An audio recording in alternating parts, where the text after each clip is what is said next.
Greetings ladies and gentlefish, and welcome to a review of this thing, the Tier 7 British heavy tank, the Black Prince.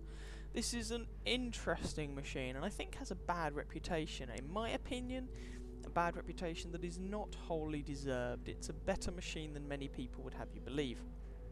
So what do you get with this thing? Well, the first thing that one should note is that it has 1,450 health. That's joint second only to the Tiger in terms of health. The IS-3 fully upgraded only has 1500. That's a lot of HP.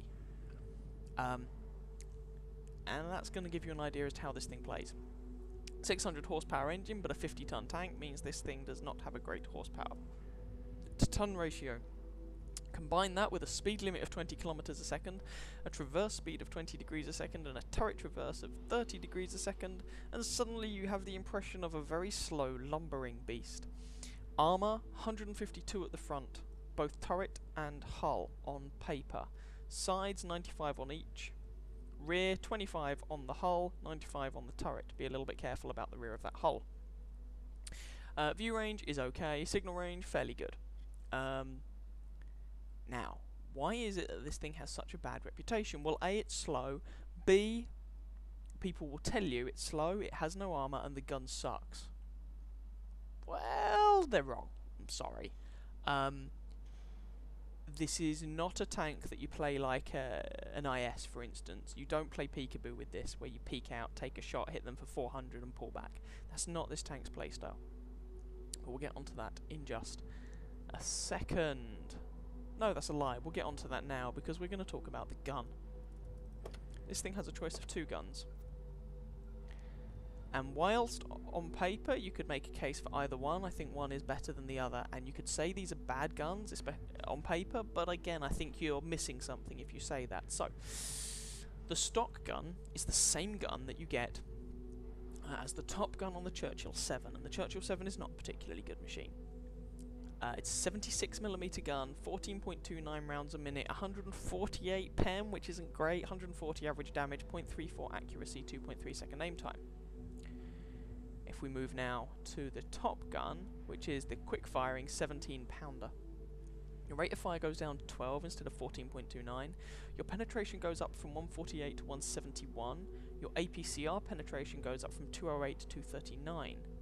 Your HE is still not particularly good, and your average damage per shot goes from 140 to 150, your accuracy, aim time are the same. So basically, you trade rate of fire, and you end up trading DPM, for slightly more damage per shot, but more to the point, higher penetration. And really, this is the gun you want to be using, despite the lower DPM. Just because it's more reliable with that higher penetration. Unless, of course, driving this tank, all you're going to do is spam premium ammunition, and if that's all you're going to do, you might as well use the 77mm, the quick-firing 77mm, to be honest. Now, the bit that tends to put people off is this 150 damage per shot. And people go, ugh. No, it's not 390 that you get with the Russians, it's not even the 320 you get with the Americans, or even the 240 you get with the French and the Germans. It's 150. It's low. And this is why you don't want to play peekaboo with this tank, because then you are just letting your opponent reload. What you want to do with this tank is get an opposing tank in the open and nickel and dime them to death. And that's where the health and the armour come into play. Because if you are out in the open, if you can angle your armour and bounce the return shots, then you can just shoot them all day and they will die. And the rate of fire is fast enough that you can track them and keep them perma-tracked and still do damage to them so that they can't run away. When you play this tank like that, suddenly, it's actually a bit of a force to be reckoned with, especially when it's top tier. It does not like tier 9 games. It can only do 20 kilometers an hour and it only has 170 odd penetration. This hates tier 9 games. It loves tier 7 games and tier 8 games, yeah, take it or leave it, pretty much. So let's talk a little bit about the grind. Well, it's a bit of a mixed bag. So, the British heavy line is over here. There are two ways to get to the heavy line, through a light tank line, through some light tanks or some medium tanks. So, you can either go with the Cruiser 1, which is not a bad tank, but is outclassed by the Cruiser 3 if we're going to be honest, kind of a bit sluggish. The Cruiser 2, which is a very interesting machine, capable of mounting a couple of very powerful guns, in particular a tier 5 howitzer. when people complain, for instance, about some of the tier 3 and 4 tank destroyers mounting their 105mm howitzers, well, this thing gets to mount the British tier 5 howitzer on a tier 3 machine with a turret.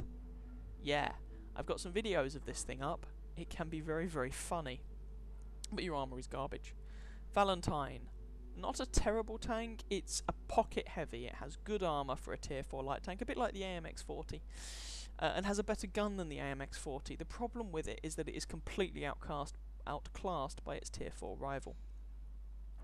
So the other way of going is the Medium 2, which has no armour but a very good gun for a tier 2 machine. It's basically a gun on a box, and if you treat it like anything else, you'll die very quickly. Medium 3 is the same gun on a slightly faster but bigger box and a tier higher. It's not a great machine, I'm not going to lie, and you have the option of mounting a 2-pounder gun though, which does give you practice for the Matilda, which, if we're going to be brutally honest, at tier 4 is a little bit overpowered. The armour on this thing is fantastic. The mobility is not great, but the gun is very good. The gun is still competitive in tier 6 games. It has low average damage per shot, but the penetration and accuracy mean that you can still punish tier 6 tanks from the front. And that's the problem with the Valentine. The Matilda is just better. So which of these do you go down? Well, it kind of depends. If we get to the Churchill, you'll see what I mean. So this is actually the first British heavy tank at tier 5. The Churchill, and you can see there's an awful lot of modules to unlock, which might give you the indication that the stock grind on the Churchill is painful, and you would be right. So, let's talk about modules. The upgraded engine. This is not available on any prior tank. Radios. These you can get from the Matilda. And the top radio, no. So you can get the first radio from the Matilda if you ground up the Matilda. Stock gun is the 2-pounder. This is basically the stock gun from the Matilda is still the stock gun on the Churchill, which is kind of annoying. It's not very good on the Churchill. You can instead use this howitzer, which you can get on the Matilda. So if you go the Matilda, you will have the first radio and this howitzer already unlocked. If you decide instead to go with the Valentine, you will have these two 6-pounders and this 75mm gun unlocked, which will make the grind easier later on, but of course you can't equip any of them to start with. So it's a bit of a trade-off. It's up to you what you want to do. Grinding through this thing is very, very, very painful, regardless of how you decide to do it. You can use this 3-inch howitzer instead of the stock gun, because the stock gun is dreadful, but the 3-inch howitzer is also, if we're going to be honest, dreadful. So there's not really a good choice there. The things that are really problematic with this tank are the gun selection. So, these two guns are awful.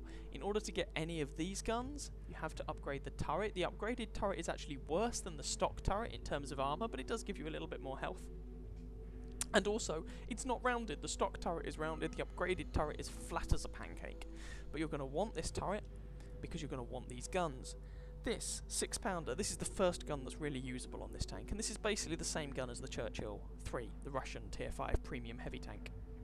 This gun is just a straight upgrade of this one, although it's rather incremental. If you have a look at them. Same rate of fire, 5mm more penetration, same average damage, fractionally more accurate, though still no sniper rifle, still good aim time. It's an incremental upgrade.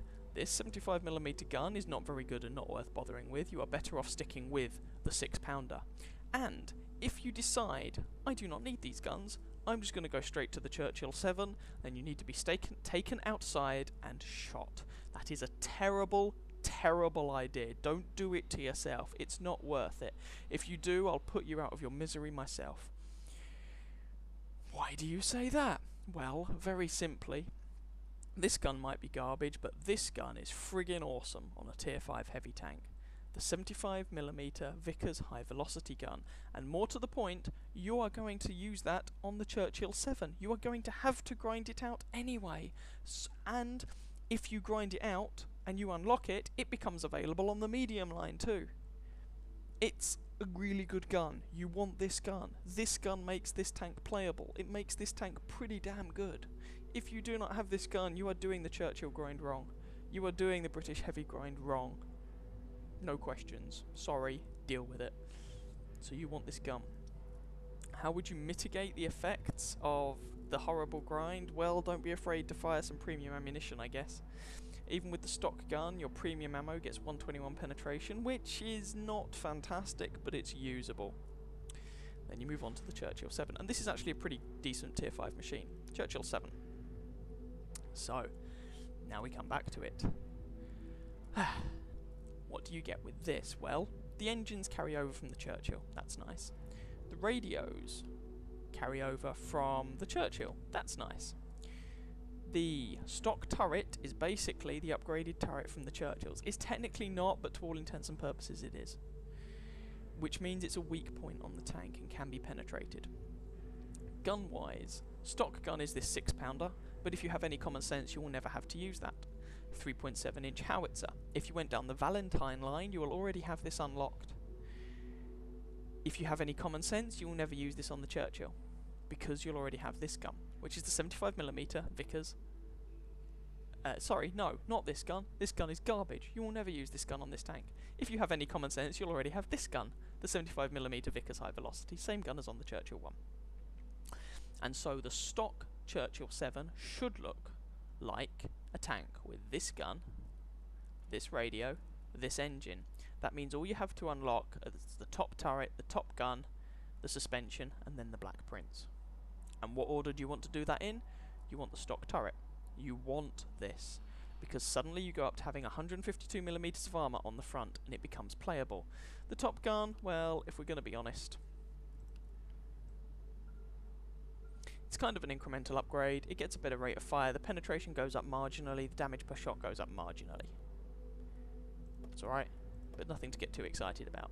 Some people find this gun a bit lacking, because it feels like basically the same gun, because it basically is the same gun. But there we go. This is not a great tank at tier 6, but it does get a lot of health and respectable armour, so, you know, just be careful with it. And then you get onto the black prints. What will you have on this? Well, the engine you will not have unlocked now. So, your stock tank... Sorry, let me just check if... Yeah, and... Yeah, so your stock tank will have this radio, this gun.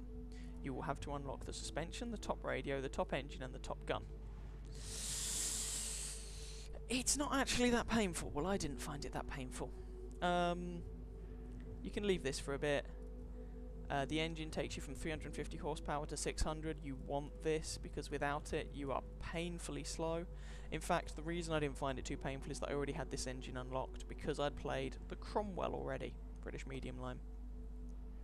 But you want to get this, you want to get this top gun. I've already discussed the guns, but you do want to get this.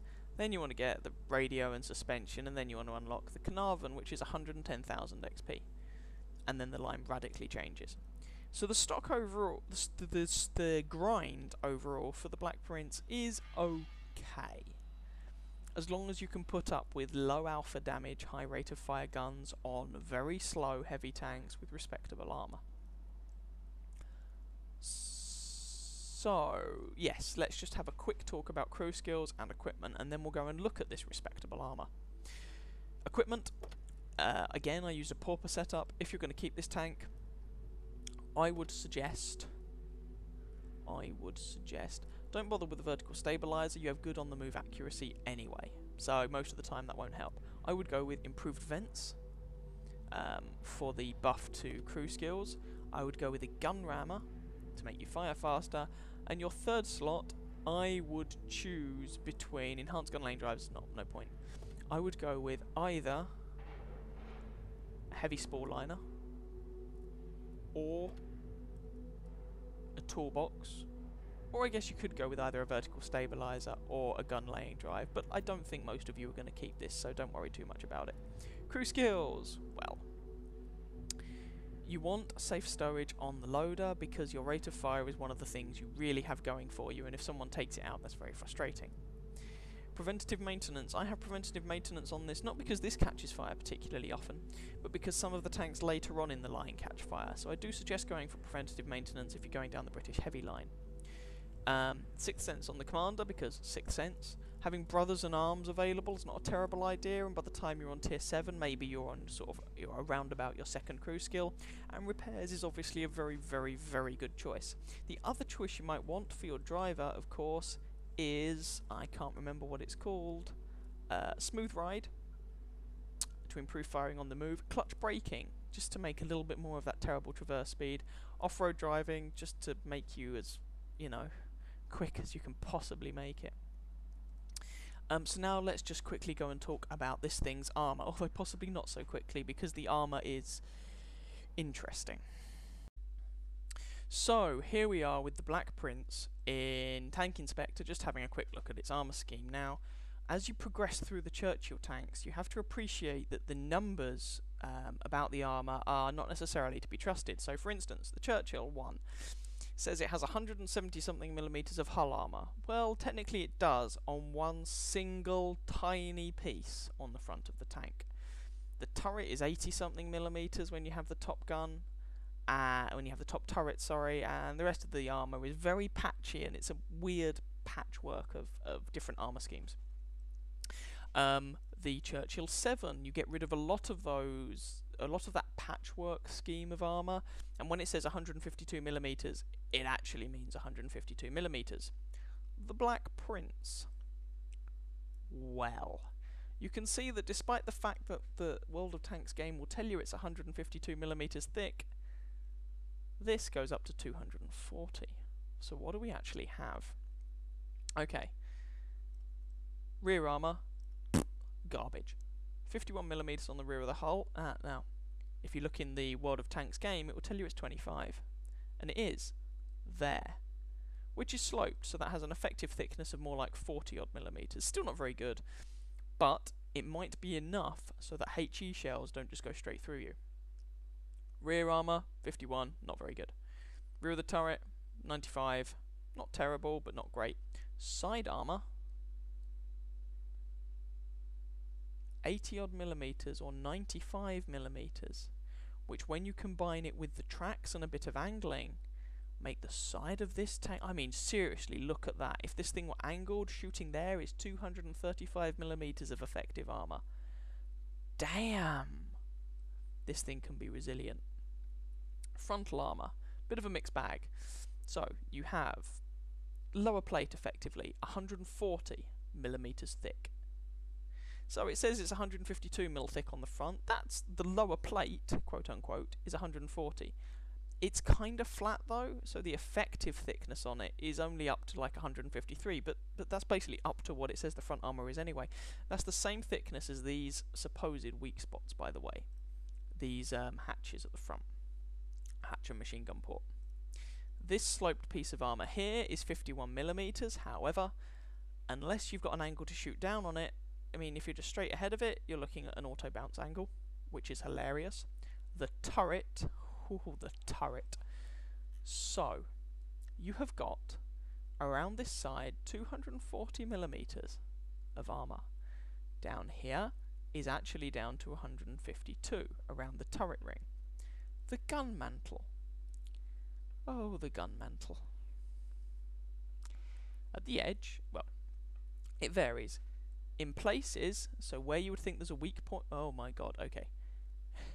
In some places, the gun mantle is 240 millimeters of armour with a hole behind it. In other places, it's 240 millimeters with 152 millimeters of turret armour behind it. There are places on this gun mantle, and I can't find one now, that are over 600 millimeters thick. Just let that sink in for a moment. More than 600. This can be penetrated in places by very high penetration guns. I mean, if you're bottom tier, then people might be able to put shots through it. If we go above the gun mantlet, this is 51 millimeters, but it's at an auto bounce angle. This commander's hatch is only 70 millimeters, but look how flat it is. You try hitting that. Basically, the Black Prince, when it's hull down, is friggin' hilarious, as you just get bounces all day long. This is a very, very, very, resilient machine. It's a lot more resilient than the 152mm of flat armour that you see in the tank garage would have you believe. It's just so very good. The other quick thing I also want to mention about this is the gun depression. It has 8 degrees of gun depression. That's really very respectable. Especially when you're used to the previous tanks in the line that have garbage gun depression. This has 8 degrees. So actually it means that you can use that turret armour and you can bounce people like it's going out of fashion. One word of caution, the Black Prince really hates artillery. In fact, British tanks in general tend to have weak top armour and despise artillery because it will wreck their face. Anyway, there's the armour, and this is going to define the games I'm going to show you as examples. This thing hates being in Tier 9 games, so I'm not going to show you a Tier 9 game. It'll be boring and it won't be very educational, but I'm going to show you a couple of games that use this tank's armour and health and the gun to batter its way through and to do fairly well. So let's just jump into those games right now. So here's game number 1, and as I said, both of these games are going to be examples of using your armour in this thing, because your armour and your health pool really are the selling points of this tank. The first game, this one, is going to be an example of using your armour defensively, I guess, kind of, and the second one is going to be an example of being more aggressive with it and using it as a resource for armour and your health. So this is an encounter game on Malinovka. We are top tier, and we are going to drive up the hill. We are in a top tier heavy. We are going to duke it out with people at the top of that hill. And the gun depression on this tank is not as dreadful as the previous Churchill machine, so actually you can try and get a little bit hull down in this thing, which is quite nice, because the front of the turret is very bouncy. Not impenetrable, but very bouncy. And we've got some support coming up with us. T21, KV1S, Tiger 1. Ooh, there's some bad guys. I do not have the gun depression to look over the side. And I'm not going to stop there because I'm slow enough to start with. I'm not going to faff around with all that rubbish. I'm just going to get up here and start bouncing shots and dealing damage and just making the hill ours. So, first thing that happens is that their AMX-12T kills our M7. Boo. Ah well, never mind. C'est la vie. And you can see just how slow this machine is. I mean, we're now doing about 20 kph now that we're no longer on that horrible sharp incline. And oh, there's the enemy Black Prince.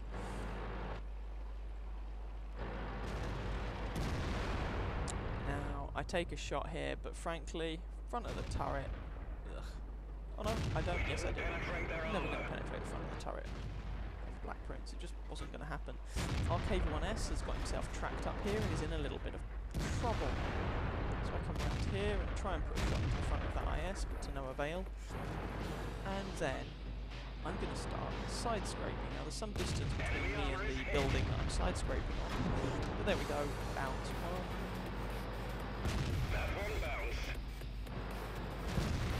Basically, this KV1S is determined to get himself killed. Basically, I'm trying to keep this KV1S alive, and I'm trying to give their team something to shoot at that is going to stay alive. And so they waste their shots firing at me, whereas they could be firing at somebody else. Put a shot in the lower plate of that Black Prince, it looked like, and Tiger. Just wail on this Tiger. It's trapped.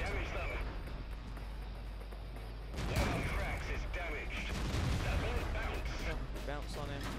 IS bounces on me. You can see when you're top tier, you can bounce an awful lot of shots in this thing. The gun's damaged. We can't fire accurately. We didn't penetrate their armor. So many dings. It's glorious to behold. Now they are occasionally putting shots through my side if I'm over angling it, which is a bit of a problem. So I do have to be very careful about that. But bouncing them and bouncing them and bouncing them. That Black Prince is tracked. No. Get going.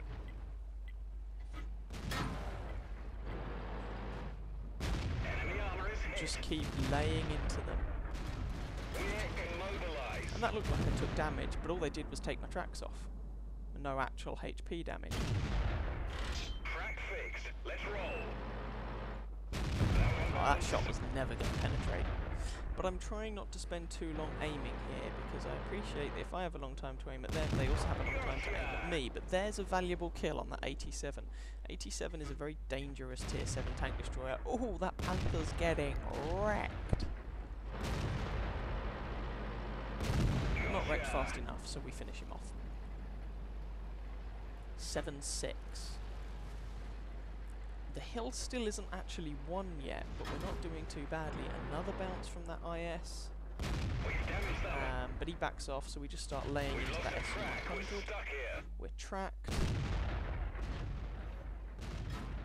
You can see how bouncy this thing is. Have a look at the amount of damage blocked by armour in the post-battle results for this thing. Take out the IS, someone else nails the SU-100, and suddenly we're 9-6 up. And it looks like the hill is probably ours.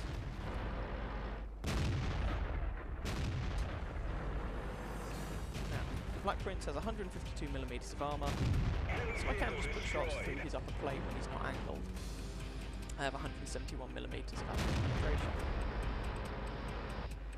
And now, this is the thing with the Black Prince, it's so slow that I'm going to struggle to take much more part in this game. But you know, we're 12, 13, 6 up. I've got 4 kills, although the amount of damage I've actually done, I mean, you wouldn't expect 4 kills from that, but I managed to bounce so much, so many shots from the enemy team, and soak up so much damage. It just allowed the rest of my team to wail on them and win. Spoiler alert, we win this. I mean, this shouldn't come as a massive surprise looking at the scoreline. I should really make up my mind who I'm shooting at me. That was a terrible shot. We didn't even scratch them. No, don't try and come up behind that Panzer Souffle. That's just not a good idea.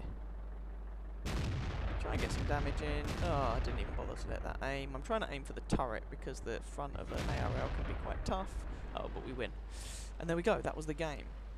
So, bouncing all the shots on the top of the hill on Malinovka. And as I say, have a look at the damage blocked by armour for that one. Moving on to the second game.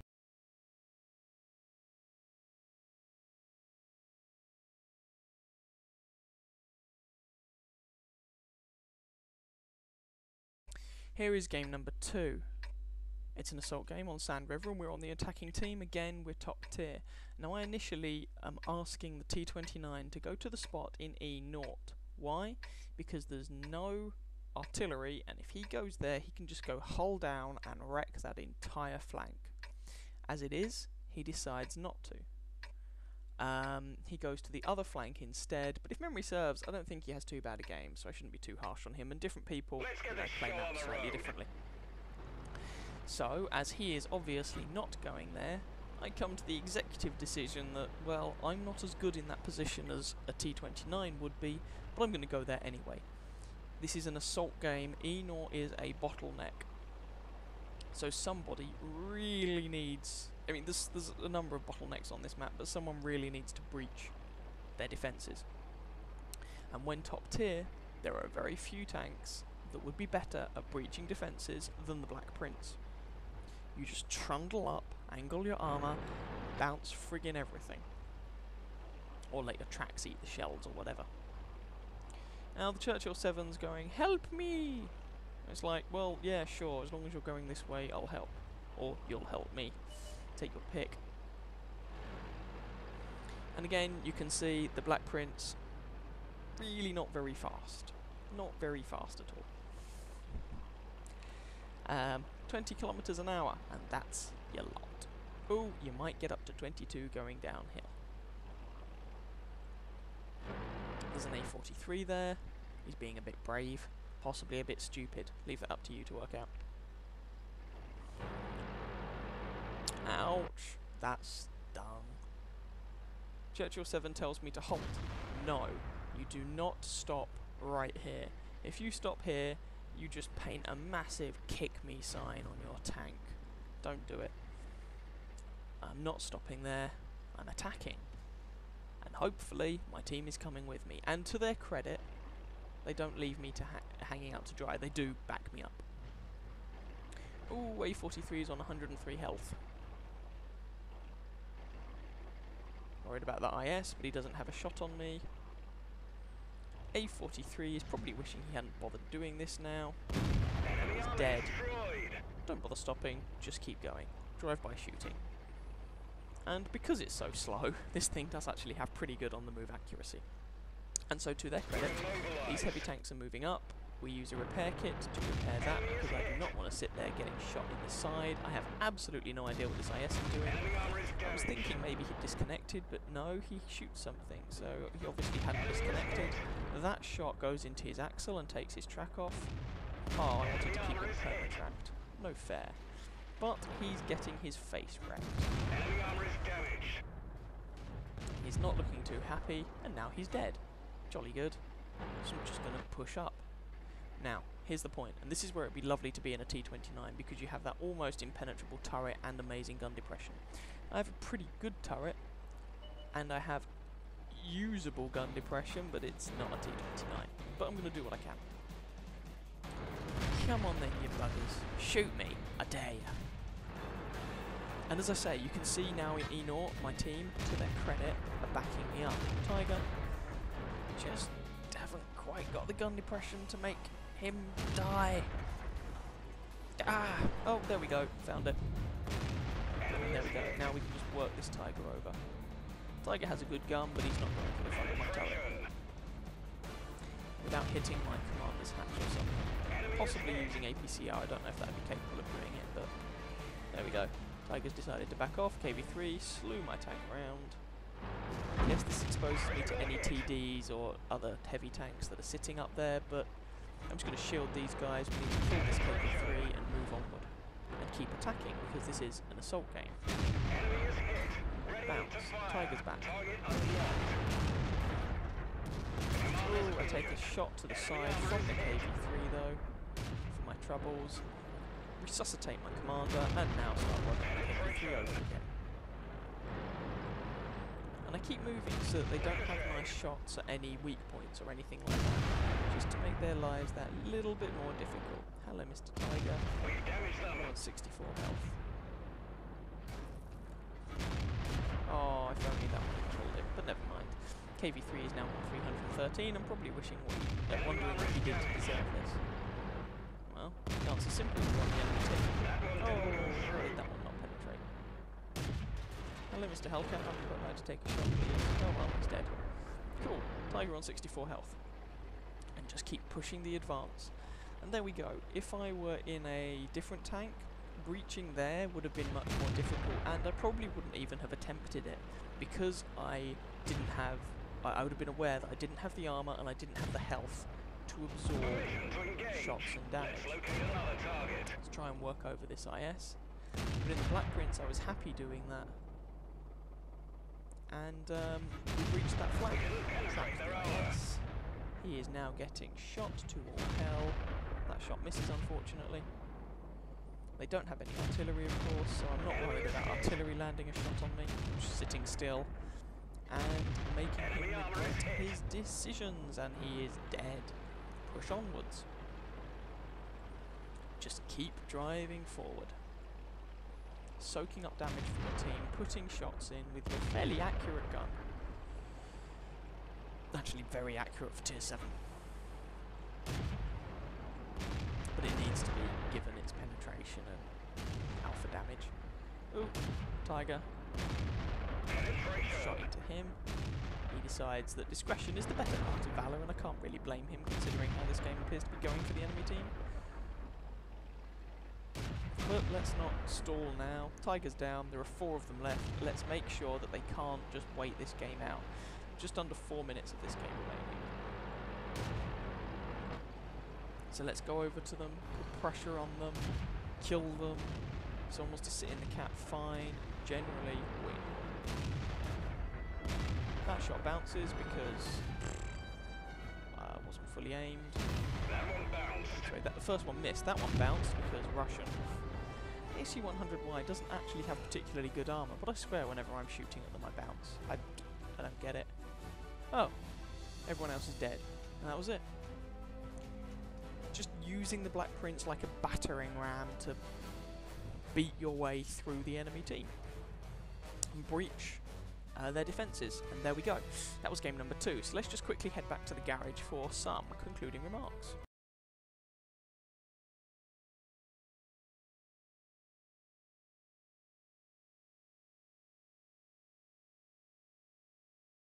Overall, what do I think about this tank? Do I think this is a bad tank? No. Do I think this is an amazingly good tank? No. It sits somewhere in between. In Tier 7 games, this is a hilarious machine to use, and it is an awful lot of fun. In Tier 9 games, this will make you want to bash your head against a brick wall. It's one of those tanks. The armour is very good, the health pool is lovely, the gun is actually... I kind of like it, but it will be very much an acquired taste. Either you like it or you don't. It'll be like Marmite. But if you don't think you're going to like this playstyle, if you don't think you're going to like having the armour, having a pew-pew gun, then really don't go down the British heavy line. In fact, you probably don't want to go down the British line, any of the British lines, because most of the British tanks have a low alpha damage, high rate of fire gun. That's just how they do things. Accuracy and rate of fire, and just whittle you down. Now, this does not remain the case throughout the entire British heavy line, but you have to get to Tier 9 and the Conqueror before you get what one might consider a proper heavy tank gun. Otherwise, it's really medium tank guns mounted on a heavy tank. So that might put some of you off. The other thing, I mean, I must say, if we just have a quick look at my service record for it. Now, I had some woeful teams when I was playing this tank, so I only have a 46% win rate. It was 42 for a long time. Okay, just to give you an idea of how bad my teams were. Here is the Black Prince. Here is the Tiger P. Black Prince, 1,120 damage per game, dealt, 0.93 enemy vehicles spotted. You know, you can look at all these stats, and they are superior to my stats in the Tiger P.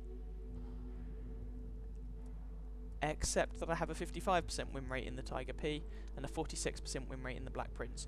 And that's a quick note on stats. Stats are only really valid over large sample sizes, and 100 or 200 games is not a large enough sample size. So comparing stats between vehicles that you have is really not a great way of deciding how well you actually did in that tank. Or at least comparing win rates between vehicles is not a great way of deciding.